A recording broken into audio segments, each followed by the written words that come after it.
அனைவருக்கும் வணக்கம். இப்போ பார்த்தீங்கன்னா, நம்ம சின்ன வயசுல இருந்தப்ப சொல்லியிருப்பாங்க, 10th மட்டும் நீ நல்லா எழுதிட்டேன்னா, அதுக்கப்புறம் லைஃப்ல வந்து ஜாலியா இருக்கலாம். அப்புறம் 12th ஒழுங்கா படிச்சு 12th மார்க் எக்ஸாம் ஒழுங்கா எழுதிட்டேன்னா, கொஞ்சம் உனக்கு லைஃப் ஜாலியா இருக்கும். டிகிரி ஒரு டிகிரி முடிச்சிட்டேன்னா, உனக்கு லைஃப் கொஞ்சம் ஜாலியா இருக்கும்.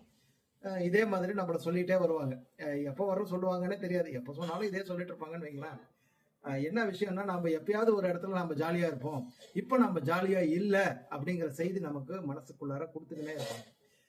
அதுதான் நாம பண்ணக்கூடிய தப்பு நம்ம குழந்தைங்கள்ட்ட. ஆக்சுவலா பொறுப்பு வேற, மகிழ்ச்சி வேற, ரெண்டையும் நம்ம தனித்தனியா பிரிச்சு வச்சிருக்கிறோம். பொறுப்பை கரெக்டா செய்யறது தான் மகிழ்ச்சி அப்படிங்கிறது தான் நாம அவங்களுக்கு நம்ம உணர்த்த வேண்டியது. 10th எக்ஸாம்டா இது, 10th படிக்கிறது உன்னுடைய பொறுப்பு.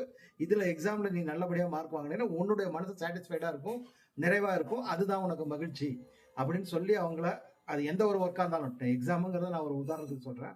ஸோ இந்த மாதிரி நாம வந்து பொறுப்பையும் மகிழ்ச்சியும் ஒன்று சேர்த்தோம்னா தான் அது நல்லா இருக்குமே ஒழிய, பொறுப்பையும் மகிழ்ச்சியும் பிரித்து வச்சோம்னா அது அது வந்து எப்பயுமே பொறுப்பை வந்து ஒரு வெறுப்பா பார்க்கக்கூடிய ஒரு சூழ்நிலை உருவாயிடும். அந்த மாதிரி ஒரு சூழ்நிலை நம்ம உருவாக்க கூடாது அப்படிங்கிறது தான் விஷயம். நன்றி.